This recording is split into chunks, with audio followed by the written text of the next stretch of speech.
Sialan. Tapi, bagaimana cara kita menyingkirkan ibu? Harus diselesaikan sekali jalan. Suara yang tak sengaja terdengar saat hendak mengantarkan rantang berisi lauk pauk ke rumah putranya itu, membuat napas Ibu Siti Rahayu seakan berhenti.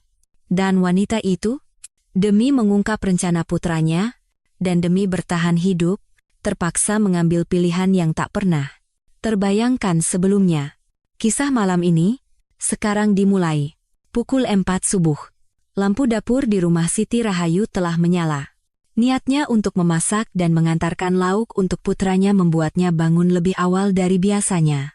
Meskipun usianya mendekati 70 tahun, punggungnya masih tegap dan gerakan tangannya tetap gesit. Satu persatu ia mengeluarkan bahan dari kulkas sambil merancang menu apa saja yang akan ia masak hari ini. Harus masak rendang kesukaan Bima dulu, gumam Siti Rahayu sambil memotong daging sapi. Ia teringat masa kecil putranya. Setiap kali ada rendang di meja makan, Bima pasti akan menghabiskan 2 piring nasi. Sambil menunggu bumbu rendang meresap, ia menyiapkan lauk lainnya. Ada sambal goreng kentang, tumis kangkung, dan juga perkedel. Ia memasak rendang tidak sampai terlalu kering, agar Bima bisa memanaskannya kembali nanti. Setelah itu, ia merebus tauge dengan kaldu ikan teri, mengiris lobak dan wortel untuk membuat acar, dan menumis bayam segar yang baru dibelinya dari pasar dengan sedikit minyak wijen dan bawang putih. Terakhir, ia menyelesaikan orek tempe teri, dan saat itu, matahari sudah mulai terbit. Ya ampun, sudah jam segini. Dengan hati-hati, ia memasukkan 5 wadah makanan ke dalam tas jinjing besar. Satu persatu tutupnya ia periksa dengan teliti, lalu membungkusnya dengan kain agar tidak tumpah. Terakhir, ia menulis sebuah catatan kecil dan menempelkannya di atas wadah rendang. Bima, nak, makan yang banyak ya masakan ibu, jaga kesehatanmu, baik-baik juga sama Dewi. Pukul 06.20 pagi, Siti Rahayu berangkat dari rumahnya. Perjalanan dari desanya yang dikelilingi kebun buah-buahan di daerah Bogor ke tempat tinggal putranya di tengah kota Jakarta cukup jauh. Ia menaiki bus pertama dari depan gang desanya. Ibu mau pergi jauh, ya? Seorang wanita parubaya di sebelahnya bertanya, melihat tas jinjingnya yang berat. Mau mengantar makanan untuk anak saya. Wah, beruntung sekali putra ibu, ya. Siti Rahayu tersenyum dan mengangguk. Hatinya terasa hangat dan bangga. Bima, yang sudah mapan di sebuah perusahaan holding besar, adalah putra kebanggaannya. Tiba di stasiun, ia harus berganti kereta KRL 2 kali. Jam sibuk pagi itu membuat kereta penuh sesak, tetapi seorang pegawai kantor muda yang melihat bawaannya mempersilakannya duduk. Selama di dalam kereta, Siti Rahayu memangku tas jinjingnya dengan hati-hati. Bagaimana kalau lauknya tumpah? Setelah turun dari bus Transjakarta terakhir, ia akhirnya tiba di kompleks apartemen putranya. Sambil berjalan, ia mengagumi taman yang terawat rapi dan jalanan yang bersih. Hatinya senang melihat putranya tinggal di tempat yang begitu layak. Ia naik lift ke lantai 18. Saat hendak menekan bel unit 1802, ia berhenti. Jam segini, Bima pasti sudah berangkat kerja. Ia mengeluarkan ponsel untuk menelepon putranya, tetapi panggilannya sedang sibuk. Kalau begitu, titip di dalam saja. Toh, aku tahu kata sandinya. Ia menekan kata sandi yang sudah ia hafal di depan pintu. Bunyi bip-bip-bip terdengar dan pintu pun terbuka. Itu adalah nomor yang ia ketahui sejak putranya menikah. Saat masuk ke ruang tengah, ia melihat ruangan yang tertata rapi. Menantunya, Dewi, memang pandai mengurus rumah tangga, pikirnya, bantal-bantal sofa pun tersusun dengan apik. Siti Rahayu berjalan ke dapur dan membuka kulkas. Ia perlu membuat tempat untuk wadah-wadah makanan yang ia bawa. Melihat wadah-wadah masakan yang ia berikan sebelumnya sudah kosong, hatinya senang. Syukurlah, Bima suka masakanku. Saat itulah, dari arah kamar mandi utama, terdengar suara seorang pria. Siti Rahayu mengangkat kepalanya. Itu jelas suara putranya. Ia kira Bima sudah berangkat kerja, ternyata masih di rumah.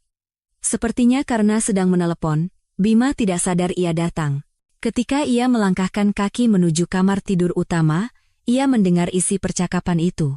Tapi, bagaimana cara kita menyingkirkan ibu? Mendengar ucapan putranya, tangan Siti Rahayu membeku. Jantungnya mulai berdebar kencang. Apa maksudnya? Menyingkirkan? Dengan langkah sangat hati-hati, ia mendekat ke arah kamar utama. Pintu kamar mandi sedikit terbuka, membuat suara itu terdengar lebih jelas. Harus diselesaikan sekali jalan. Terdengar seperti ada jawaban dari lawan bicaranya, tetapi tidak jelas. Putranya jelas sedang menelepon seseorang. Tapi isi percakapannya sangat aneh. Seluruh tubuh Siti Rahayu merinding. Kalimat menyingkirkan ibu terdengar begitu mengerikan hingga ia refleks menutup mulutnya dengan tangan, kakinya lemas, dan ia bersandar di dinding. Tidak mungkin Bimaku. Pikiran itu sangat ingin ia tepis, tetapi percakapan yang baru saja ia dengar jelas tentang dirinya. Dan itu bukan percakapan yang baik. Siti Rahayu bergegas kembali ke ruang tengah dan meraih tas jinjingnya. Tangannya gemetar hebat sampai sulit memegang gagang tas. Ia membuka pintu depan dengan pelan dan keluar. Ia berdiri lama di koridor. Jari jemarinya bergetar saat menekan tombol lift. Bahkan setelah keluar dari apartemen dan berjalan di jalan raya, kata-kata putranya terus terngiang di telinganya. Hatinya terasa hancur membayangkan putra yang ia besarkan dengan susah payah ingin mencelakainya. Duduk di halte bus, Siti Rahayu memeluk erat tas jinjingnya dan terisak dalam diam. Saat tiba di rumah, Siti Rahayu langsung terduduk begitu membuka pintu gerbang, kakinya sama sekali tidak bertenaga. Ia melempar tas jinjing yang sudah kosong itu ke lantai dan termangu di sana untuk waktu yang lama. Tapi, bagaimana cara kita menyingkirkan ibu? Harus diselesaikan sekali jalan. Suara putranya terus berputar di kepalanya. Bagaimanapun ia mencoba memikirkannya, kalimat itu tidak mungkin bermakna baik. Siti Rahayu berpegangan pada dinding untuk bangkit dan masuk ke ruang tengah. Bahkan setelah duduk di sofa, hatinya tidak kunjung tenang. Ia melihat tangannya, masih gemetar. Baru setelah menenggak segelas air dingin, ia merasa sedikit lebih sadar. Ia bangkit dari sofa dan berjalan mondar-mandir di dalam rumah. Pikirannya kalut. Kenapa dia ingin mencelakaiku? Ia mencoba berpikir keras. Pasti karena tanah itu. Sebuah pikiran tiba-tiba muncul, dan Siti Rahayu menepuk lututnya. Baru-baru ini, ia mendengar kabar bahwa tanah kebun buah miliknya akan masuk dalam area pembebasan lahan untuk proyek jalan tol. Kabarnya, uang ganti ruginya akan sangat besar. Pantas saya. Biasanya Bima tidak pernah peduli dengan kebun, tapi belakangan ini ia jadi sering bertanya. Beberapa hari yang lalu, Bima bahkan menelepon untuk menanyakan tentang proyek itu. Kapan akan diresmikan, berapa kira-kira uang ganti ruginya. Saat itu, ia pikir Bima khawatir pada orang tuanya, tapi kalau dipikir-pikir sekarang, semuanya terasa mencurigakan. Siti Rahayu membuka laci dan mengeluarkan dokumen terkait proyek jalan tol itu. Itu adalah surat pemberitahuan yang ia terima sebulan lalu. Ada juga undangan sosialisasi untuk para pemilik tanah. Kalau dilihat di sini, uang ganti ruginya memang jauh lebih besar dari dugaanku. Saat ia membaca dokumen itu lebih teliti, angkanya memang luar biasa. Jika seluruh kebunnya dibebaskan, ia bisa mendapatkan uang miliaran rupiah. Jumlah yang jauh lebih besar dari seluruh tabungannya selama 70 tahun hidup. Kalau aku mati, semua uang itu akan jatuh ke tangan Bima. Hati Siti Rahayu terasa semakin dingin. Rasanya sudah cukup menyakitkan saat anak mengincar harta orang tua, apalagi ini sampai mengancam nyawa. Ia tidak pernah menyangka putra yang ia besarkan dengan penuh kasih sayang bisa berubah seperti ini. Jam menunjukkan pukul 3 sore. Ia belum makan apapun sejak pagi, tetapi tidak ada nafsu makan. Ia memutuskan untuk membuat secangkir teh hangat. Sambil merebus air di dapur, pikirannya terus berkelana. Kemungkinan besar, Bima dan menantunya, Dewi, merencanakan ini bersama. Tidak mungkin Bima memutuskan hal sebesar ini sendirian. Dewi juga, selama ini berpura-pura baik. Rasa kecewanya pada sang menantu juga sangat besar. Sambil meminum tehnya, Siti Rahayu berpikir lebih jauh. Bagaimana mereka akan mencelakaiku? Mereka bisa saja merekayasa seolah-olah ia mengalami kecelakaan saat bekerja di kebun. Katanya harus diselesaikan sekali jalan. Kalimat itu yang paling menakutkan. Bisa berarti membunuhnya dengan cepat tanpa rasa sakit, atau bisa juga berarti menyelesaikannya dengan tuntas tanpa jejak. Apapun artinya, itu adalah kalimat yang mengerikan. Matahari mulai terbenam. Siti Rahayu tidak keluar rumah seharian.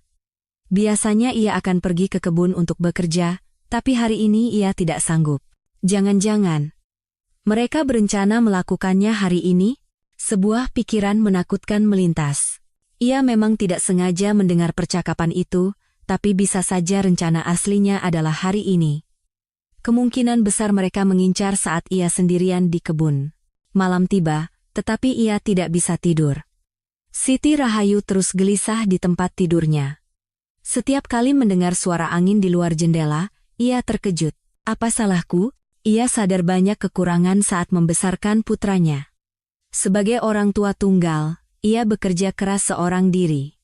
Tapi ia merasa sudah memberikan cinta yang cukup. Di mana letak kesalahannya? Hatinya hancur berkeping-keping. Ia baru bisa terlelap sejenak lewat pukul 2 dini hari. Namun, mimpi buruk membuatnya cepat terbangun. Dalam mimpi, putranya mengejar-ngejarnya. Keesokan paginya, Siti Rahayu mengambil keputusan.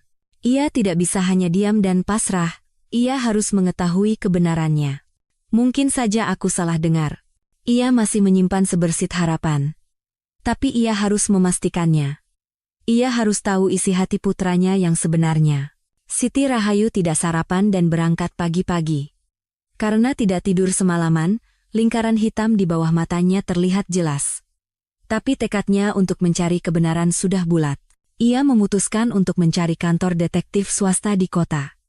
Ia tidak pandai menggunakan internet, tapi ia berhasil menemukan alamat dari buku telepon. Ada sebuah kantor bernama Kantor Detektif Amanah yang lokasinya tidak terlalu jauh dari rumahnya. Sambil naik bus ke kota, hatinya terasa campur aduk. Seumur hidup, ia tidak pernah menyangka akan mendatangi tempat seperti kantor detektif. Apalagi untuk menyelidiki anaknya sendiri. Apa aku benar-benar harus melakukan ini? Berkali-kali ia ingin berbalik pulang. Tapi kata-kata mengerikan yang ia dengar kemarin terus terngiang. Ia tidak mau mati tanpa tahu apa-apa. Kantor detektif itu berada di lantai 3 sebuah ruko tua. Tidak ada lift, jadi ia harus naik tangga. Lututnya sedikit sakit, tapi ia menahannya. Di ujung koridor, terlihat papan nama Kantor Detektif Amanah. Melalui pintu kaca, ia bisa melihat seorang pria parubaya duduk di mejanya. Siti Rahayu mengetuk pintu. Silakan masuk. Saat masuk, ia melihat kantor yang ternyata lebih rapi dari dugaannya. Di dinding tergantung berbagai macam sertifikat. Seorang pria berusia akhir 40-an bangkit dan menyapanya. Selamat pagi, Bu. Saya Agus Santoso, kepala kantor di sini. Ada yang bisa saya bantu? Siti Rahayu duduk di kursi dan ragu-ragu. Ia bingung harus memulai dari mana. Setelah ragu sejenak, ia akhirnya membuka suara. Saya datang untuk meminta Anda menyelidiki putra saya. Agus Santoso tampak terkejut. Ia sering menerima permintaan untuk menyelidiki suami atau istri, tetapi jarang sekali ada orang tua yang ingin menyelidiki anaknya sendiri. Namun, ia cepat menguasai ekspresinya dan berkata, "Baik, Bu, secara spesifik, bagian apa yang ingin Ibu selidiki?" Kemarin, saya tidak sengaja mendengar percakapan telepon putra saya. Siti Rahayu menceritakan dengan detail kejadian kemarin, tentang bagaimana ia datang untuk mengantar makanan dan malah mendengar percakapan yang mengerikan. Agus mendengarkan dengan serius sambil membuat catatan. Jadi, Ibu curiga putra Ibu berencana mencelakai Ibu? Ya, meskipun saya tidak yakin, mungkin saja saya salah dengar, tapi saya tidak bisa mengabaikannya begitu saja. Agus Santoso mengangguk. Masalah keluarga adalah hal yang sensitif, tetapi jika menyangkut keselamatan klien, ceritanya berbeda. Baik, Bu. Bisa tolong beritahu nama, tempat kerja, dan alamat putra Ibu? Namanya Bima Nugraha, bekerja di perusahaan holding Nusantara. Baik. Alamatnya. Siti Rahayu memberikan informasi pribadi putranya satu persatu. Termasuk rekan kerja dan pola hidupnya, semua yang ia tahu ia sampaikan. Tolong selidiki menantu saya juga. Namanya Dewi Lestari. Baik, Bu. Saya mengerti. Tapi penyelidikan seperti ini butuh waktu. Paling tidak 1 minggu. Agus berkata sambil mencatat di buku agendanya. Ia perlu mengamati perilaku putranya selama beberapa hari dan mencoba mencari tahu isi percakapan teleponnya. Berapa biayanya? Untuk 1 minggu, biayanya 20 juta rupiah. Jika butuh penyelidikan tambahan, biayanya bisa bertambah. Siti Rahayu ragu sejenak. Itu bukan uang yang sedikit. Tapi jika menyangkut nyawanya, tidak ada yang perlu disayangkan. Baik, uang tidak masalah, yang penting selidiki dengan akurat. Kalau begitu, kita buat surat perjanjiannya dulu. Agus mengeluarkan beberapa lembar kertas dan mulai menulis. Ia mencatat informasi klien, target penyelidikan, dan durasinya. Siti Rahayu juga membacanya dengan teliti sebelum menandatanganinya. Cukup bayar uang muka 10 juta dulu, Bu. Sisanya setelah penyelidikan selesai. Bagaimana cara Anda menyelidikinya? Pertama, kami akan mengamati keseharian putra Ibu. Siapa yang ia temui, kemana ia pergi. Agus menjelaskan. Jika perlu, ia bisa menggunakan alat sadap atau pelacak GPS. Apa isi percakapan teleponnya bisa diketahui. Penyadapan langsung sulit, tapi ada cara lain. Akan kami lakukan sesuai kondisi di lapangan. Siti Rahayu merasa sedikit lega. Menyerahkannya pada ahlinya membuatnya merasa lebih tenang. Ini adalah pekerjaan yang tidak bisa ia lakukan sendiri. Kapan Anda akan mulai? Mulai besok. Kami akan mengamati putra Ibu sejak ia berangkat kerja. Agus berkata sambil menutup buku agendanya. Mereka sepakat untuk laporan sementara 1 minggu kemudian. Jika ada situasi berbahaya, kami akan langsung menghubungi Ibu. Tolong jangan setel ponsel Ibu dalam mode getar atau senyap dan biarkan menyala 24 jam. Baik, saya mengerti. Saat keluar dari kantor detektif, hati Siti Rahayu sedikit lebih tenang. Sekarang, ahlinya yang akan mengungkap kebenaran. Apapun hasilnya nanti, ia sudah siap menerimanya. Di dalam bus dalam perjalanan pulang, ia menatap keluar jendela. Semoga saja semua ini hanya kesalahpahamanku, doanya dalam hati. Tetapi jika benar putranya ingin mencelakainya, ia tidak akan diam saja. Seminggu telah berlalu. Selama itu, Siti Rahayu enggan keluar rumah. Pekerjaan di kebun hanya ia lakukan seperlunya, dan sebagian besar waktunya ia habiskan di rumah. Ia juga selalu memastikan pintu rumah terkunci lebih rapat dari biasanya. Hari ini, Detektif Agus Santoso menghubunginya. Ibu, penyelidikan sudah selesai. Ada hal yang perlu saya sampaikan langsung. Apa yang Anda temukan? Sulit untuk dijelaskan lewat telepon. Sebaiknya kita bertemu langsung. Suara Agus terdengar sangat serius. Sepertinya ia menemukan sesuatu yang penting. Hati Siti Rahayu berdebar kencang. Kalau begitu, saya ke kantor Anda? Tidak, Bu, saya akan datang ke rumah Ibu. Sepertinya lebih aman. Kata lebih aman membuat Siti Rahayu tegang. Kemungkinan besar isinya adalah sesuatu yang berbahaya. Pukul 3 sore, Agus Santoso tiba di rumah Siti Rahayu. Ia membawa sebuah map tebal dan sebuah kamera. Siti Rahayu mempersilakannya masuk ke ruang tengah. Silakan diminum dulu tehnya, Pak. Terima kasih, Bu. Agus mengeluarkan berkas-berkas dari tasnya. Ada banyak sekali foto dan catatan waktu. Siti Rahayu duduk di sebelahnya, menunggu. Selama seminggu ini, kami telah mengamati putra dan menantu Ibu secara intensif, kata Agus sambil membuka map. Di halaman pertama, ada foto Bima Nugraha. Pertama, mengenai menantu Ibu. Ibu Dewi Lestari adalah orang yang sangat lurus, Bu. Agus menunjukkan foto-foto Dewi. Ada foto saat berangkat kerja, pulang kerja, bahkan saat berbelanja di supermarket. Di kantornya pun reputasinya baik. Tidak ada perilaku mencurigakan yang kami temukan. Jadi, Dewi tidak tahu apa-apa? Kemungkinan besar begitu, Bu. Masalahnya ada pada putra Ibu. Ekspresi Agus menjadi serius. Ia membalik ke halaman berikutnya, dan di sana ada foto Bima bersama seorang wanita muda. Putra Ibu berselingkuh dengan rekan kerjanya. Fakta perselingkuhan yang tiba-tiba ini membuat Siti Rahayu tercengang. Iap si Jau Sesdiencu. Wanita itu terlihat cantik, usianya sekitar awal 30-an. Ada juga foto saat mereka masuk ke sebuah hotel. Siapa wanita ini? Namanya Rina Wulandari. Dia adalah bawahan langsung putra ibu. Agus menunjukkan foto-foto lainnya. Ada foto saat mereka makan di restoran mewah dan saat berakhir pekan bersama. Dari pengamatan kami, mereka hampir bertemu setiap hari. Seringkali mereka pergi ke hotel atau motel setelah jam kerja. Hati Siti Rahayu semakin kalut. Fakta bahwa putranya berselingkuh sudah cukup mengejutkan, tetapi ia juga kasihan pada Dewi yang tidak tahu apa-apa. Lalu, telepon yang saya dengar itu? Kemungkinan besar itu adalah percakapan dengan wanita ini. Agus membalik ke halaman berikutnya. Ada foto Bima dan Rina sedang berbincang serius di sebuah kafe. Kemarin, kami berhasil mendengar percakapan mereka secara langsung. Agus mengeluarkan sebuah perekam suara kecil. Jantung Siti Rahayu berdetak lebih cepat. Mereka banyak membicarakan soal pembebasan lahan, tentang tanah milik ibu.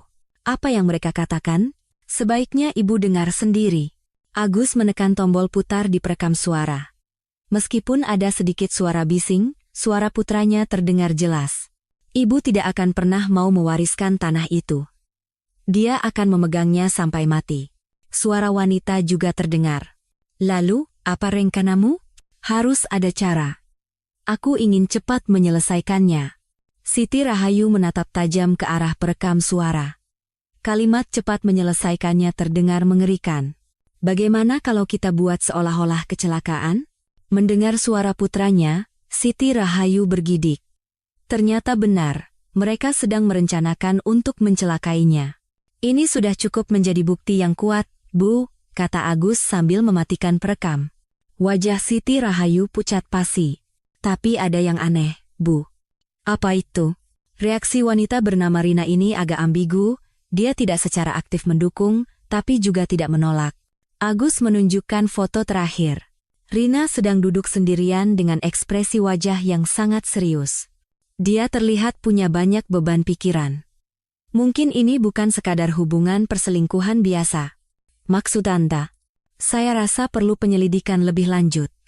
Kita harus mencari tahu identitas asli wanita ini. Siti Rahayu mengangguk.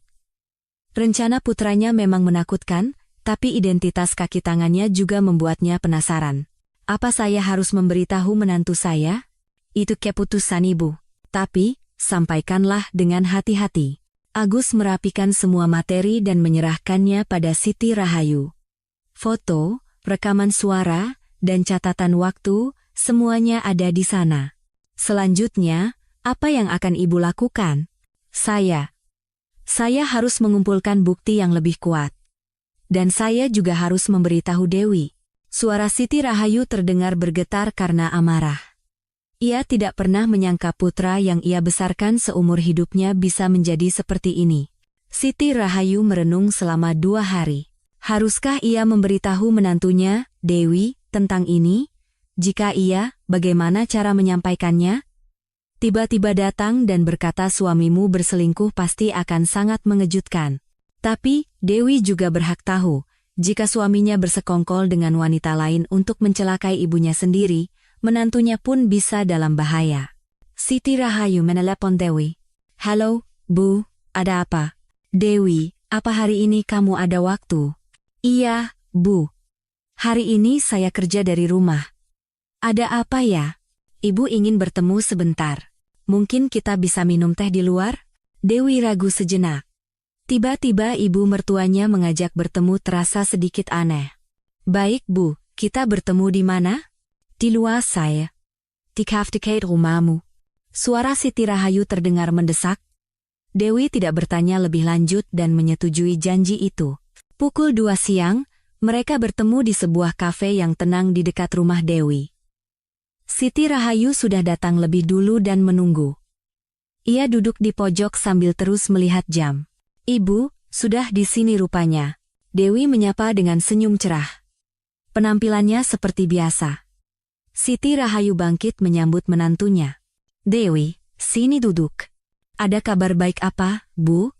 Wajah ibu terlihat sedikit murung. Dewi mengamati wajah mertuanya dengan seksama. Terlihat lebih kurus dalam beberapa hari, dan matanya merah. Dewi, Ada yang ingin ibu tanyakan padamu. Iya, Bu. Tanyakan saja. Siti Rahayu mengeluarkan sebuah amplop dari tasnya. Di dalamnya ada foto-foto dari detektif. Tapi ia merasa terlalu mengejutkan untuk langsung menunjukkannya. Bagaimana kabar Bima akhir-akhir ini? Apa ada tingkah lakunya yang aneh di rumah? Tingkah laku aneh? Sepertinya biasa saja, Bu. Dewi menggelengkan kepala. Suaminya bersikap seperti biasa. Berangkat kerja, kadang lembur, pulang, dan beristirahat di akhir pekan. Apa dia sering pulang malam? Kadang-kadang kalau ada acara kantor, tapi kenapa ibu bertanya seperti itu? Siti Rahayu ragu-ragu. Ia tidak tahu bagaimana harus memulai. Melihat wajah polos Dewi, hatinya semakin sakit. Dewi, mungkin ini akan mengejutkanmu. Ada apa, Bu? Saya jadi khawatir. Tolong katakan saja. Dewi mencondongkan tubuhnya ke depan. Ekspresi mertuanya tampak tidak biasa. Siti Rahayu memberanikan diri dan membuka amplop. Ia mengeluarkan foto yang paling tidak mengejutkan terlebih dahulu. Foto Bima sedang berada di restoran bersama seorang wanita. Lihat ini. Dewi menerima foto itu dan mengamatinya. Awalnya ia tidak sadar, tapi setelah dilihat lebih dekat, itu adalah suaminya. Ini. Mas Bima? Wanita ini siapa? Katanya rekan kerjanya. Siti Rahayu mengeluarkan foto berikutnya. Kali ini, foto mereka sedang berjalan bersama di depan sebuah hotel. Wajah Dewi perlahan mengeras. Tangannya mulai gemetar. Apa ini, benar-benar Mas Bima? Iya, ini hasil penyelidikan selama seminggu. Siti Rahayu menunjukkan sisa foto satu persatu. Foto saat mereka masuk ke hotel, bergandengan tangan, semuanya ada. Dewi menjatuhkan foto-foto itu. Air mata mulai mengalir di pipinya. Bu, apa ini benar? Saya tidak salah lihat, kan? Maafkan Ibu, Dewi. Ibu juga tidak ingin memberitahumu hal seperti ini. Dewi menundukkan kepalanya dalam-dalam. Bahunya bergetar. Pengkhianatan dari suami yang ia percaya. Sejak kapan? Apa salah saya? Ini bukan salahmu. Bima yang jahat. Siti Rahayu menggenggam tangan menantunya. Tangan Dewi terasa dingin.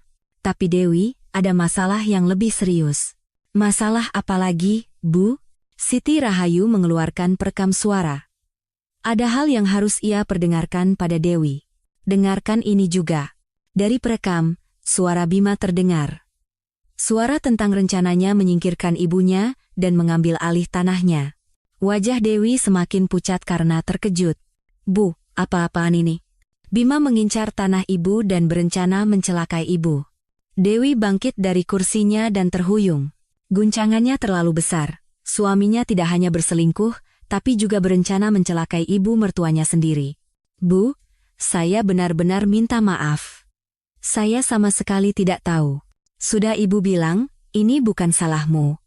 Hari ini, Bima telah mengkhianati kita berdua. Siti Rahayu membantu Dewi duduk kembali. Mereka berdua adalah korban. Lalu, apa yang harus kita lakukan, Bu? Kita tidak bisa diam saja. Kita harus menyusun rencana. Dewi menyeka air matanya dan mengangguk. Kemarahan karena dikhianati mulai mengalahkan rasa sedihnya. Iya Bu, apapun yang bisa saya bantu, akan saya lakukan. Kalau begitu, mari kita bekerja sama. Bima tidak akan bisa melakukannya sendirian. Kedua wanita itu saling berpandangan.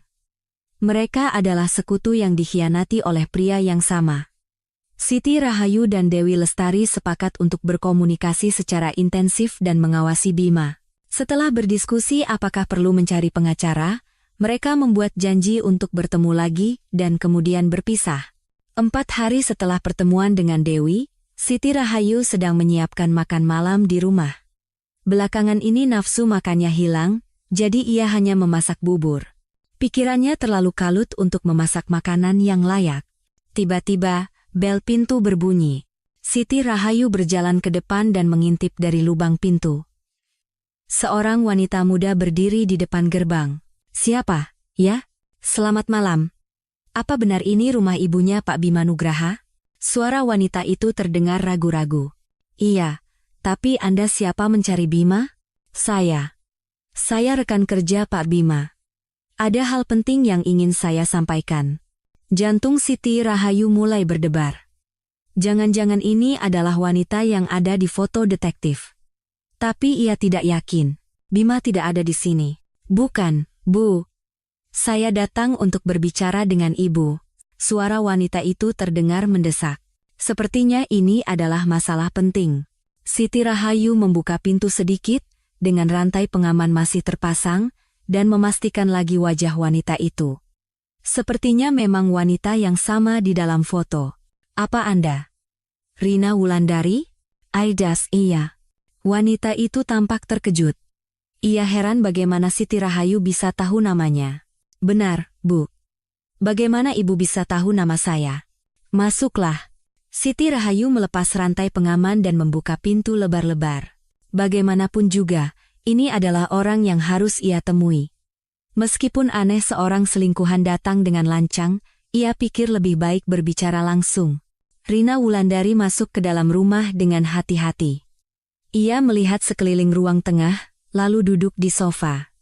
Siti Rahayu duduk di seberangnya, mengamatinya. Wanita itu tampak sangat tegang. Sepertinya ia datang membawa cerita yang sulit untuk diungkapkan. Jadi, ada perlu apa kamu datang kemari? Siti Rahayu bertanya langsung. Meskipun ia sudah tahu siapa wanita ini, ia ingin mendengarnya sendiri. Rina ragu sejenak, lalu membuka mulutnya. Mungkin Ibu tidak akan percaya, tapi putra Ibu sedang mengincar nyawa Ibu. Siti Rahayu berpura-pura terkejut. Tapi dalam hati, ia tahu cerita penting akan segera terungkap. Tiba-tiba bicara apa kamu ini? Awalnya saya juga tidak percaya. Tapi saya mendengarnya sendiri. Suara Rina bergetar. Sepertinya ia sedang menghadapi masalah besar. Cerita spesifik apa yang kamu dengar? Dia merencanakan untuk mencelakai Ibu dan membuatnya seolah-olah kecelakaan. Siti Rahayu mencondongkan tubuhnya ke depan. Kenapa wanita ini datang untuk menceritakan hal ini? Lalu, kenapa kamu memberitahuku? Bukankah kamu juga terlibat dalam rencana itu? Rina menggelengkan kepalanya dengan kuat. Tidak, saya ini korban. Korban? Awalnya kami hanya berhubungan karena pekerjaan. Tapi, Rina tidak bisa melanjutkan kata-katanya dan mulai menangis. Sepertinya ia teringat kenangan yang menyakitkan. Saya dilecehkan secara paksa. Awalnya saya menolak, tapi dia mengancam akan menyulitkan saya di kantor. Ekspresi Siti Rahayu berubah. Ini adalah cerita yang tidak ia duga. Jadi saya terpaksa berpura-pura patuh sambil mengumpulkan bukti. Saya berniat untuk balas dendam suatu hari nanti. Rina mengeluarkan ponselnya. Dalam proses itu, saya mengetahui rencana mengerikan tentang Ibu. Yodi, kamu juga korban Bima? Iya, Bu. Saya juga korban. Karena itu, saya merasa harus memberitahu Ibu. Siti Rahayu menatap Rina sekali lagi. Awalnya ia mengira wanita ini adalah penggoda jahat, tapi ternyata ia juga korban. Kalau ada kejadian seperti itu di kantor, kenapa tidak kamu laporkan? Tanpa bukti, saya yang justru bisa dirugikan. Makanya saya mengumpulkan bukti yang kuat terlebih dahulu. Rina memutar rekaman suara dari ponselnya. Dari speaker, suara Bima terdengar jelas. Bagaimana caranya kita menyingkirkan ibuku? Jantung Siti Rahayu kembali berdebar kencang. Itu adalah suara yang sama dengan yang ia dengar hari itu. Suara Rina menyusul. Apa benar-benar harus begitu? Tentu saja, harga tanahnya akan naik gila-gilaan. Sampai kapan kita harus menunggu? Tapi dia kan ibumu. Ibu atau bukan, tidak peduli. Cepat selesaikan, lalu kita bisa memulai hidup baru dengan uang itu. Siti Rahayu menutup mulutnya dengan tangan. Kalimat memulai hidup baru membuatnya semakin terkejut. Harus diselesaikan sekali jalan. Cara apa yang paling bagus ya? Rina menghentikan rekaman itu. Wajah Siti Rahayu pucat pasi. Mendengarnya secara langsung membuatnya semakin ngeri. Dia terus membicarakan hal seperti ini. Saya tidak tahan lagi, kata Rina sambil mematikan rekaman. Nyawa Ibu dalam bahaya, dan saya juga ingin keluar dari situasi ini, makanya saya datang. Siti Rahayu mengangguk. Ia tahu wanita ini ada di pihaknya. Kalau begitu, kita harus bekerja sama. Iya, Bu. Saya ingin membantu. Sebenarnya, aku juga sudah menyelidiki Bima. Aku juga sudah memberitahu menantuku semuanya. Rina tampak terkejut. Jadi, Ibu Dewi juga sudah tahu? Iya. Dia tahu suaminya berselingkuh, dan juga tahu rencana Bima untuk mencelakaiku. Kalau begitu, kita bertiga bisa bekerja sama. Iya. Sendirian memang tidak mungkin, tapi sekarang ia punya sekutu yang kuat. Besok, temui menantuku juga. Kita susun rencana bersama. Baik, Bu. Saya akan melakukan yang terbaik. Mata Rina menunjukkan tekad yang kuat. Hari ini, balas dendam ketiga wanita itu akan dimulai. Keesokan siangnya, ketiga wanita itu berkumpul di rumah Siti Rahayu. Dewi mengaku tidak bisa tidur nyenyak sejak mendengar cerita dari mertuanya. Rina datang membawa tas besar dan mengeluarkan berbagai macam barang di atas meja ruang tengah. Ini semua bukti yang berhasil saya kumpulkan selama ini. Di atas meja ada perekam suara, ponsel, dan beberapa dokumen. Dewi menatapnya dengan takyub. Sebanyak ini kamu kumpulkan sendirian? Saya sudah menyiapkannya selama berbulan-bulan. Awalnya saya hanya berniat mengumpulkan bukti pelecehan. Rina mengangkat perekam suara pertama. Ini berisi rekaman pelecehan dan ancaman yang dilakukan Bima pada saya. Siti Rahayu dan Dewi mendengarkan dengan wajah serius. Dan yang ini, berisi diskusi rinci tentang rencana terhadap ibu. Rina menyalakan perekam kedua. Terdengar isi yang lebih detail dari yang kemarin. Kapan kita akan melakukannya? Akhir pekan depan waktu yang bagus. Hari Sabtu, dia biasanya pergi ke kebun sendirian tanpa ada pekerja harian. Siti Rahayu bergidik. Tapi, apa bisa dibuat seolah-olah kecelakaan? Buat saja seolah-olah terpeleset saat bekerja di kebun. Orang tua berumur 70 tahun jatuh dari tempat tinggi. Apa anehnya? Rekaman terus berlanjut. Kalau begitu, Sabtu pagi depan kita ke kebun? Iya. Kamu tunggu di sana duluan. Nanti aku akan menggiring ibu ke arahmu. Rina menghentikan rekaman. Ruang tengah menjadi hening dan dingin. Ini belum semuanya, kata Rina sambil mengangkat ponselnya. Ini pesan-pesan yang dikirim Bima pada saya. Di layar ponsel terlihat isi pesan-pesan itu. Sabtu sesuai rencana, ya? Jangan berubah pikiran, kan? Kalau berhasil, kita bisa pergi ke luar negeri dengan uang itu. Dewi tidak tahan lagi dan menangis. Siti Rahayu menepuk pundak menantunya. Mbak Rina, Anda benar-benar hebat. Padahal ini bisa membahayakan Anda juga. Saya tidak punya pilihan lain. Tanpa bukti, tidak ada yang akan percaya. Terakhir, Rina mengeluarkan setumpuk dokumen. Ini bukti penyalahgunaan dana perusahaan oleh Bima. Penggelapan, pelecehan, dan lainnya. Ini juga ada? Ternyata bukan hanya saya korbannya. Ada karyawan wanita lain yang juga menjadi korban. Siti Rahayu membaca sekilas dokumen-dokumen itu. Kejahatan putranya ternyata lebih parah dari yang ia kira. Sekarang apa yang harus kita lakukan? Tanya Dewi sambil menyeka air matanya. Kita harus bertindak sebelum akhir pekan depan, kata Siti Rahayu tegas. Apa kita lapor polisi? Itu saja tidak cukup. Kita harus memberinya pelajaran yang setimpal. Rina mengangguk. Saya setuju. Dia harus dihukum secara hukum dan juga dipermalukan di masyarakat. Kalau begitu, mari kita susun rencana tahap demi tahap, kata Siti Rahayu sambil mengambil kertas dan pulpen. Pertama, kita laporkan ke perusahaannya. Ide bagus. Jika korban lain juga ikut melapor, akan lebih efektif, Rina setuju. Lalu, aku akan melaporkannya ke polisi atas tuduhan percobaan pembunuhan. Saya akan menyiapkan gugatan cerai, kata Dewi dengan wajah penuh tekad. Kita lakukan semuanya serentak agar dia tidak punya kesempatan untuk kabur. Ketiga wanita itu saling berpandangan. Meskipun mereka terluka karena alasan yang berbeda, sekarang mereka bersatu. Apa kita akan baik-baik saja?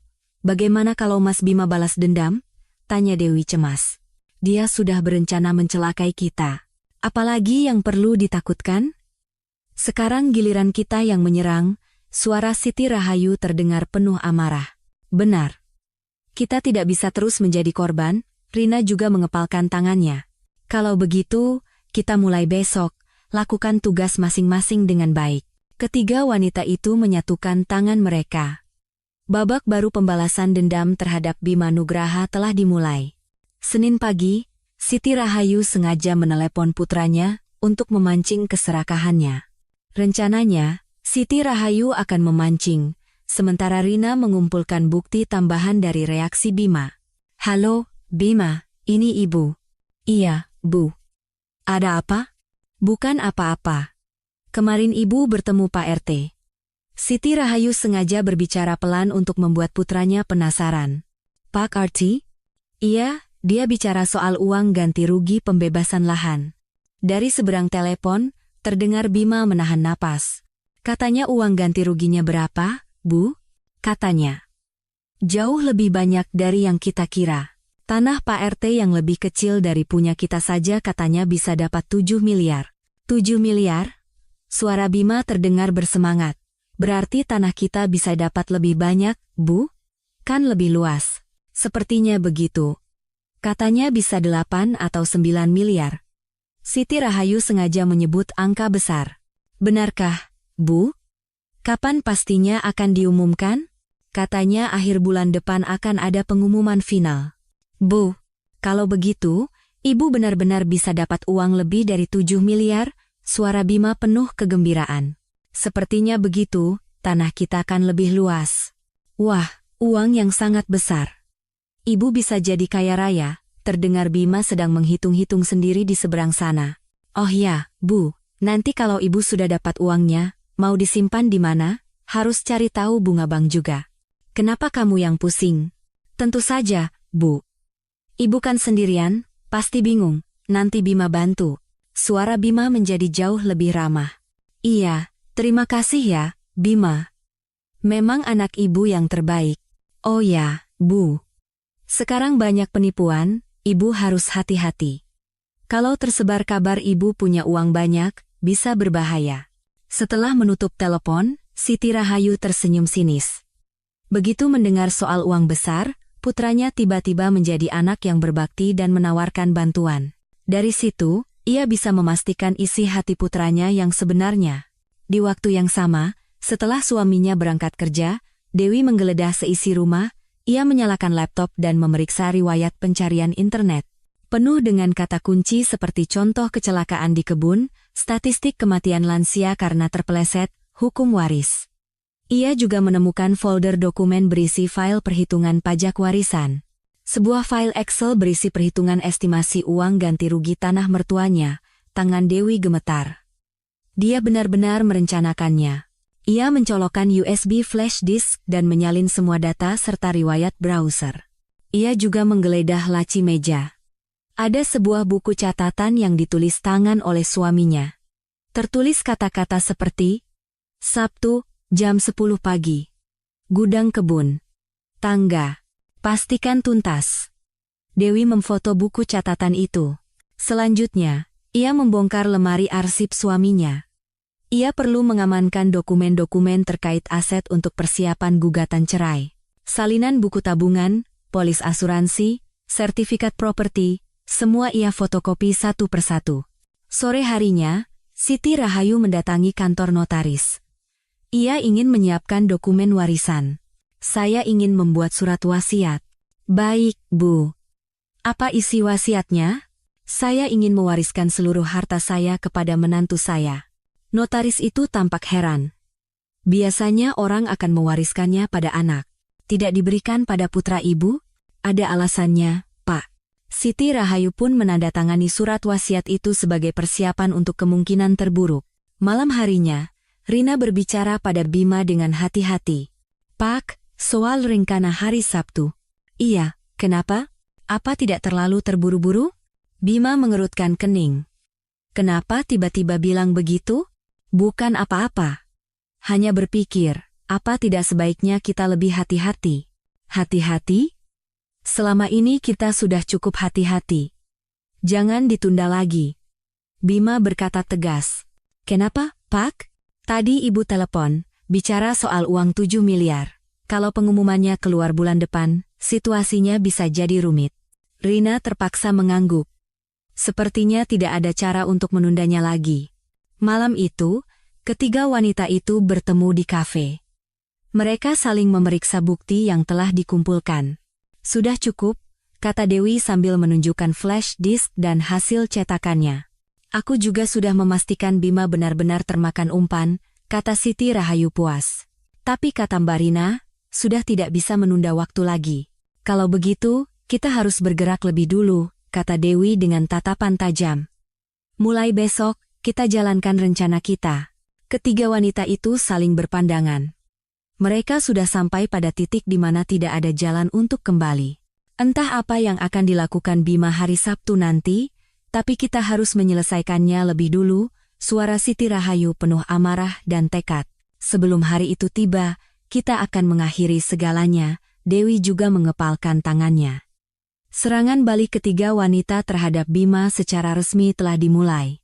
Rabu pagi, Rina tiba di kantor lebih awal dari biasanya. Hari ini adalah hari eksekusi rencana pertama untuk menjatuhkan Bima. Di dalam tasnya, ada semua bukti yang ia kumpulkan selama berbulan-bulan. Pukul 9, Rina menuju ke bagian SDM, sumber daya manusia. Kepala tim SDM, Ibu Yulia, sedang duduk di mejanya. Bu, saya ingin berkonsultasi sebentar. Ada apa, Rina? Ini masalah pribadi, apa bisa kita bicara di ruang konseling? Melihat ekspresi serius Rina, Ibu Yulia mengantarnya ke ruang konseling. Setelah menutup pintu dan duduk, Rina berkata dengan suara bergetar. Saya ingin melaporkan pelecehan seksual. Pelecehan? Siapa yang melakukannya? Pak Bima Nugraha. Wajah Ibu Yulia mengeras. Bima dikenal punya reputasi baik di perusahaan. Bisa ceritakan lebih detail apa yang terjadi? Rina mengeluarkan setumpuk dokumen dari tasnya. Catatan kronologis kejadian yang ia alami. Selama 6 bulan terakhir, saya terus-menerus dilecehkan. Awalnya hanya sentuhan di bahu atau lengan, tapi lama-lama semakin parah. Apa ada bukti? Semuanya sudah saya siapkan. Rina mengeluarkan perekam suara dan memutarnya. Suara Bima terdengar jelas. Nanti malam kita ke hotel, ya. Kalau menolak, siap-siap aku pindahkan ke divisi lain. Ibu Yulia mencatat dengan wajah serius. Ada bukti lain. Rina menunjukkan tangkapan layar pesan di ponselnya. Penuh dengan pesan-pesan melecehkan dari Bima. Ini dimulai sejak kapan?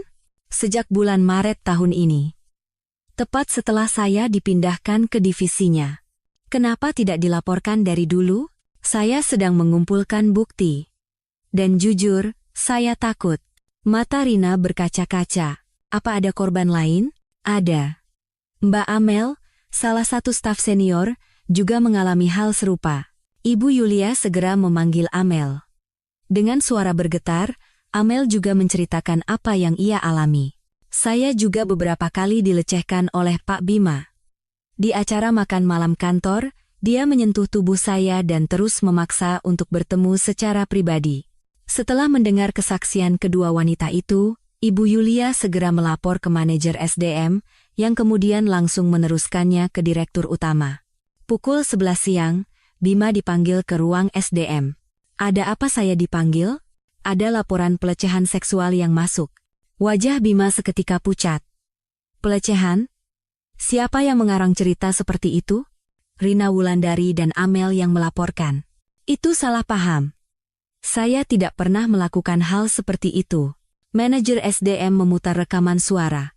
Saat mendengar suaranya sendiri, Bima tidak bisa lagi mengelak.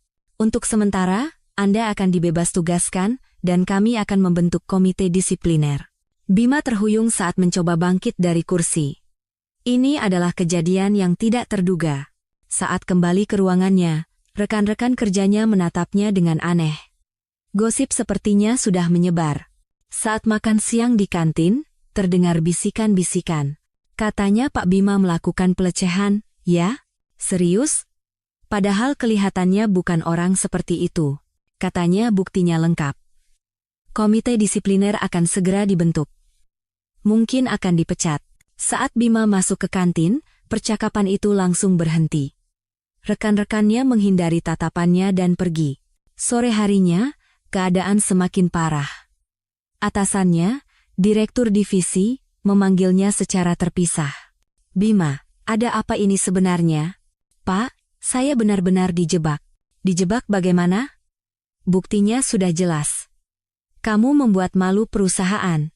"Ini salah paham, Pak. Beri saya kesempatan untuk menjelaskan." "Jelaskan saja di depan komite disipliner. Untuk sementara, kamu ditarik dari semua proyek penting." Bima kembali ke mejanya dan duduk termenung. Satu persatu rekannya mulai menjaga jarak. Bahkan staf junior yang biasanya sangat hormat padanya kini berbicara dengan dingin. "Pak, mohon untuk tidak ikut rapat proyek kali ini." "Kenapa?" "Aku yang bertanggung jawab." Staf itu menatap Bima seolah melihat serangga dan berkata, "Ini kebijakan perusahaan, Pak. Karyawan yang sedang dalam penyelidikan tidak diizinkan berpartisipasi." Wajah Bima memerah, tapi ia tidak bisa membantah. Saat jam pulang, di dalam lift, ia mendengar rekan-rekannya bergosip. Tidak tahu malu, sudah melecehkan orang masih berani masuk kantor. Kasihan korbannya pasti menderita. Semoga cepat dipecat. Saat turun ke parkiran, Bima memeriksa ponselnya. Ada pesan dari Rina. "Selama ini menyenangkan, kan, Pak? Sekarang semuanya berakhir." Bima marah dan menelepon Rina. "Hei, apa-apaan kamu ini?" "Pak, selama ini saya sangat menderita. Kamu tahu gara-gara kamu, posisiku di kantor jadi seperti apa? Itu semua karena perbuatan Bapak sendiri. Cepat tarik laporanmu." "Tarik laporan? Bapak pikir kalau saya tarik laporan, semuanya akan selesai?" "Korban lain juga sudah melapor." Bima menutup telepon dan memegangi kepalanya. Situasinya jauh lebih serius dari yang ia bayangkan. Saat pulang ke rumah, Bima tidak bisa berkata apa-apa pada Dewi. Ia bingung bagaimana harus menjelaskan apa yang terjadi di kantor. Malam itu, Rina menghubungi Siti Rahayu dan Dewi. Rencana pertama berhasil. Bima sekarang benar-benar terisolasi di kantor. Kerja bagus. Sekarang saatnya kita lanjut ke tahap berikutnya.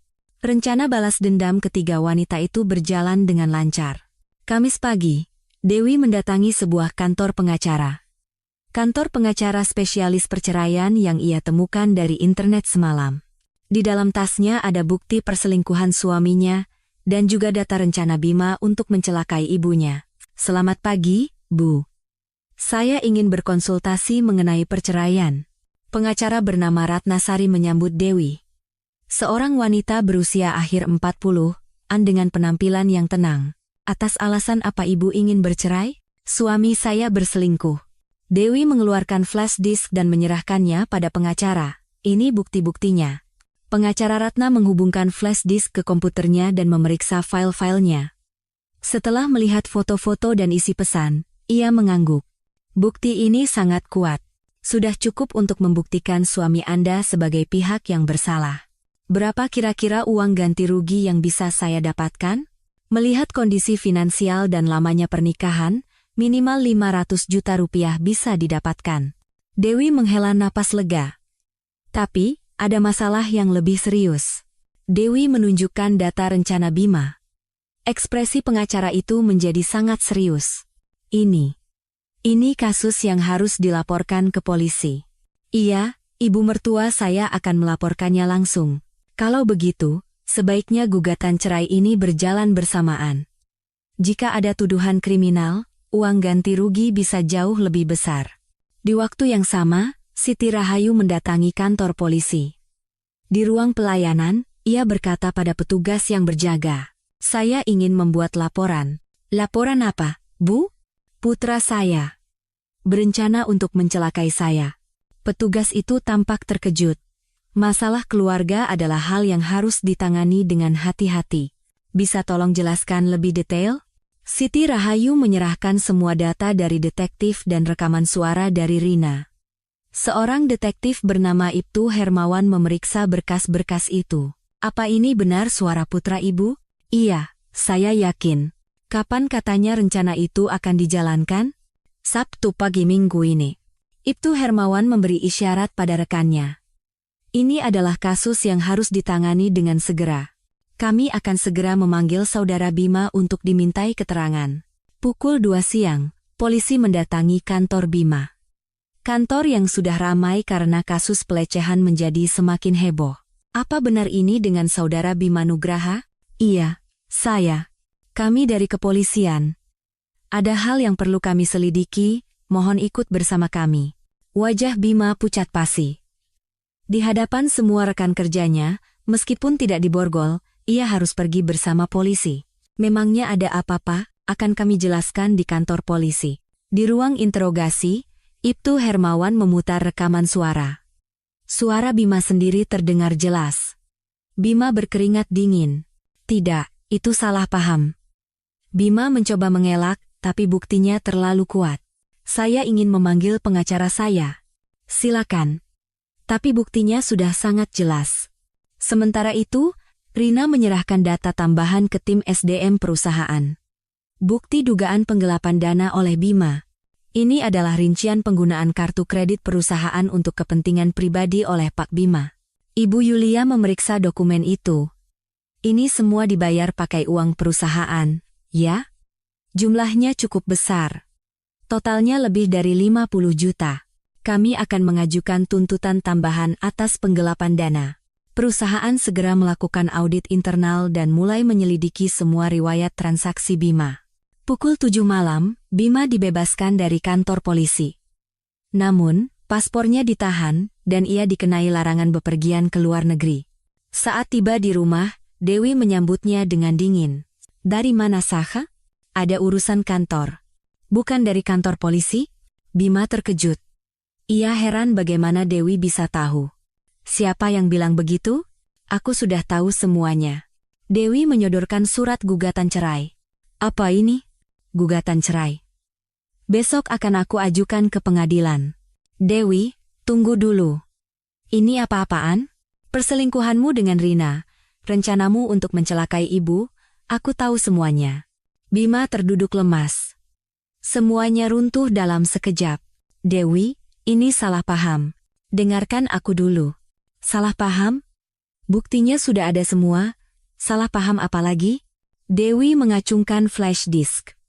Riwayat pencarianmu, catatan tulisan tanganmu, pesan-pesanmu dengan Rina, semuanya ada di sini. Wajah Bima dipenuhi keputusasaan.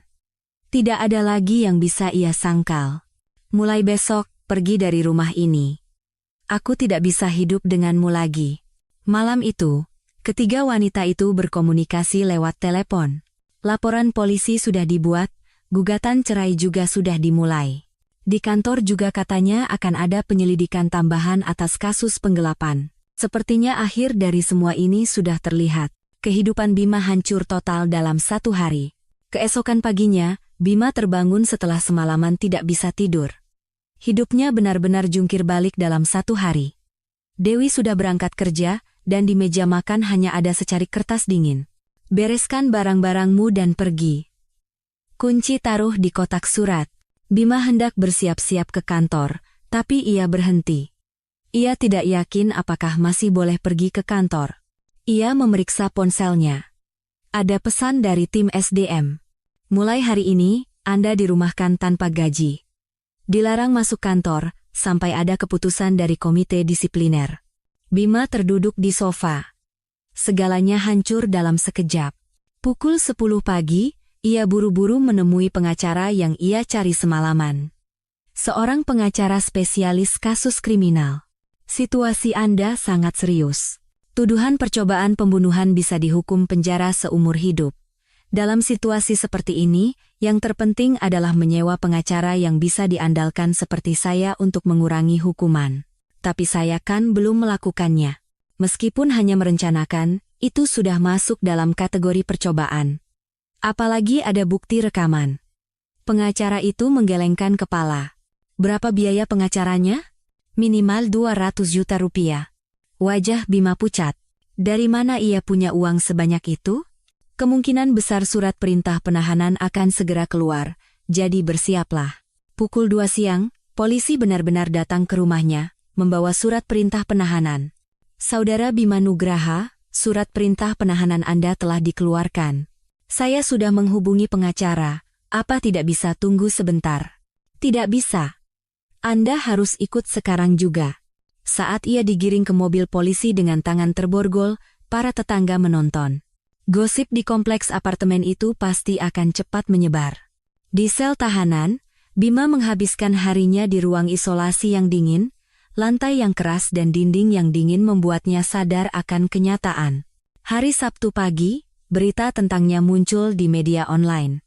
Seorang manajer perusahaan besar ditangkap atas rencana pembunuhan ibu kandungnya sendiri. Demi harta, anak tega rencanakan pembunuhan ibu berusia 70 tahun. Artikel itu bahkan memuat foto Bima. Rekan kerja dan kenalannya pasti akan melihatnya. Hari Senin, perusahaan mengadakan rapat darurat. Rapat direksi yang dihadiri langsung oleh direktur utama. Kasus Bima Nugraha sudah dimuat di media. Ini akan merusak citra perusahaan. Segera bentuk komite disipliner dan lakukan pemecatan. Rina dan korban lainnya juga hadir di depan komite disipliner. 3 karyawan wanita lainnya juga memberikan kesaksian atas apa yang mereka alami. Pak Bima terus-menerus melakukan pelecehan. Meskipun korbannya sebanyak ini, perusahaan tidak berhasil menanganinya dengan baik. Akhirnya, Bima dikenai sanksi pemecatan tidak hormat. Uang pesangonnya juga hangus karena kasus pelecehan dan penggelapan. Hari Selasa, sidang perceraian Dewi dimulai. Di pengadilan, pengacara Dewi menunjukkan bukti-bukti. Tergugat telah berulang kali melakukan perselingkuhan dan bahkan merencanakan pembunuhan terhadap ibu mertuanya sendiri. Pengacara Bima mencoba membantah, tapi buktinya terlalu kuat. Kami menuntut ganti rugi sebesar 1 miliar rupiah. Di pengadilan, Bima hanya bisa menunduk. Para wartawan mengerumuninya untuk meliput. Hari Rabu, laporan kriminal Rina juga secara resmi diterima. Tuduhan pelecehan seksual dan penggelapan dana perusahaan. Kejaksaan memulai penyelidikan tambahan, dan kejahatan Bima satu persatu terungkap. Penyalahgunaan kartu kredit perusahaan, laporan perjalanan dinas palsu, pelecehan terhadap bawahan, semuanya terbukti. Hari Kamis, seorang teman kuliah Bima datang menjenguk. Kamu benar-benar gila, ya? Bagaimana bisa kamu berencana membunuh ibumu sendiri? Aku juga tidak tahu. Aku gelap mata karena uang. Di antara teman-teman, kamu sudah habis. Tidak ada lagi yang mau membelamu. Lalu aku harus bagaimana? Itu urusanmu. Kamu bukan temanku lagi. Setelah teman kuliahnya pun meninggalkannya, Bima benar-benar putus asa. Hari Jumat, vonis pertama dijatuhkan. 3 tahun penjara untuk percobaan pembunuhan, 1 tahun untuk pelecehan, dan 6 bulan untuk penggelapan. Kejahatan terdakwa terencana dan sangat keji. Terutama rencana terhadap ibu kandungnya sendiri adalah tindakan yang tidak manusiawi dan harus dihukum berat. Menga vonis hakim, Lutut Bima lemas. Dalam gugatan cerai, Dewi juga menang. Ia mendapatkan ganti rugi 800 juta rupiah dan pembagian harta gonogini. Hampir seluruh aset Bima jatuh ke tangan Dewi. Rina juga memenangkan gugatan perdata dan mendapatkan ganti rugi sebesar 300 juta rupiah. Perusahaan juga memberikan sejumlah uang kompensasi kepada para korban pelecehan. Sebulan kemudian, di sel isolasi penjara, Bima menulis surat. Ibu, Bima benar-benar minta maaf. Bima terlalu gelap mata karena keserakahan. Bima akan menyesalinya seumur hidup. Tapi surat itu tidak pernah ia kirim. Ia tahu ia sudah melewati batas yang tidak bisa kembali lagi. Setelah kehilangan segalanya, Bima merenungi kebodohannya di dalam penjara. Ia kehilangan teman, keluarga, pekerjaan, dan harta. Baru setelah itu ia sadar betapa besar kesalahannya, tapi semuanya sudah terlambat. 6 bulan kemudian, Siti Rahayu sedang merawat pohon mangga di kebunnya. Tahun ini, buah mangganya sangat lebat. Uang ganti rugi pembebasan lahan juga sudah ditetapkan sebesar 8 miliar rupiah, tapi ia sadar uang itu bukan lagi segalanya. Paji, Bu. Dewi datang ke kebun. Sekarang, Dewi sudah seperti putrinya sendiri. Setelah bercerai, ia mendapatkan pekerjaan baru dan bekerja dengan giat. Dewi, sudah datang. Ambil mangga sana buat dibawa pulang. Terima kasih, Bu. Ibu sendirian pasti capek, ya? Tidak juga. Sekarang hati ibu tenang, jadi bekerja pun terasa menyenangkan. Siti Rahayu tersenyum. Katanya Mbak Rina juga mau datang hari ini. Iya, dia juga sudah banyak berkorban. Rina sudah pindah ke perusahaan baru dan dipromosikan menjadi manajer tim. Sejak kasus pelecehan itu, ia menjadi aktif dalam kegiatan perlindungan hak-hak perempuan. Sore harinya, Rina tiba di kebun. Ketiga wanita itu kembali berkumpul.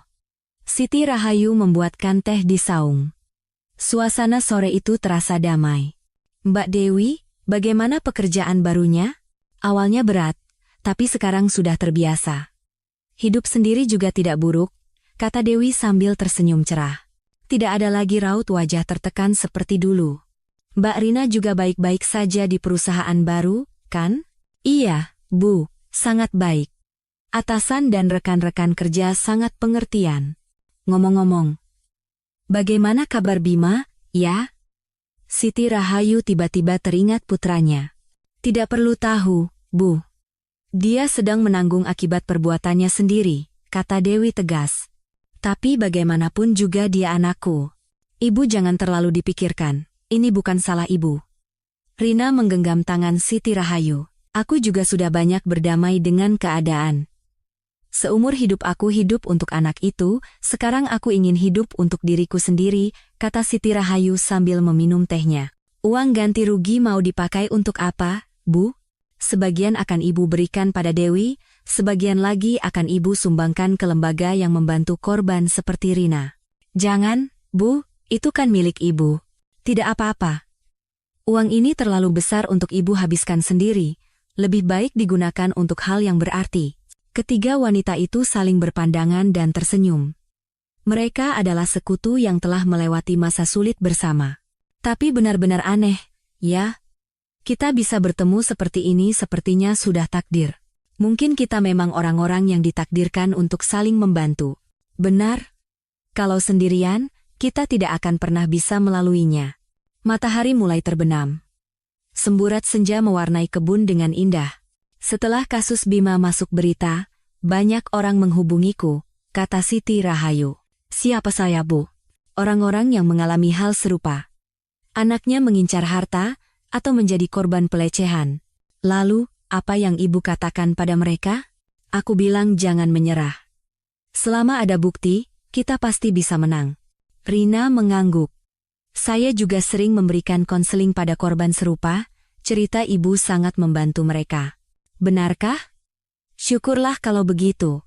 Melihat pelaku dihukum membuat para korban mendapatkan keberanian, tambah Dewi. Saya juga sering memberi saran pada wanita yang ingin bercerai. Saya sadar bahwa bertahan dalam penderitaan bukanlah solusi. Aku senang pengalaman kita bisa membantu orang lain, kata Siti Rahayu bangga. Tapi, Bu, apa ibu tidak kesepian?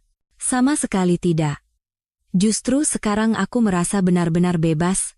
Kami akan sering datang menjenguk ibu. Tentu saja. Kita sekarang adalah keluarga. Ketiga wanita itu saling menggenggam tangan. Ikatan mereka lebih kuat dari ikatan darah. Beberapa hari kemudian, Siti Rahayu bertemu dengan kepala desa. Ibu Siti benar-benar hebat. Berani melaporkan anak sendiri yang jahat. Saya hanya melakukan apa yang seharusnya, Pak. Seluruh warga desa sekarang hormat pada ibu. Bapak bisa saja. Yang salah ya harus dikatakan salah. Siti Rahayu kini dikenal sebagai wanita tua yang pemberani di desanya. Banyak orang datang untuk meminta nasihatnya. Sebulan kemudian, Rina membawa kabar pernikahan. Ia menjalin hubungan dengan seorang pria baik yang ia temui di tempat kerja barunya. Selamat, ya. Kali ini kamu benar-benar bertemu orang yang baik. Iya, Bu. Ini semua berkat ibu. Kalau saya tidak berani waktu itu, saya tidak akan bisa memulai hidup baru. Musim berganti, dan 1 tahun telah berlalu. Di kebun, bunga mangga kembali mekar. Siti Rahayu tetap sehat dan mengurus kebunnya, sementara Dewi dan Rina hidup bahagia di jalan mereka masing-masing. Kisah ketiga wanita ini membuktikan sebuah kebenaran, bahwa yang jahat pada akhirnya akan menerima balasan, dan orang baik pada akhirnya akan menemukan kebahagiaan. Hadirin sekalian, Bagaimana kisah hari ini?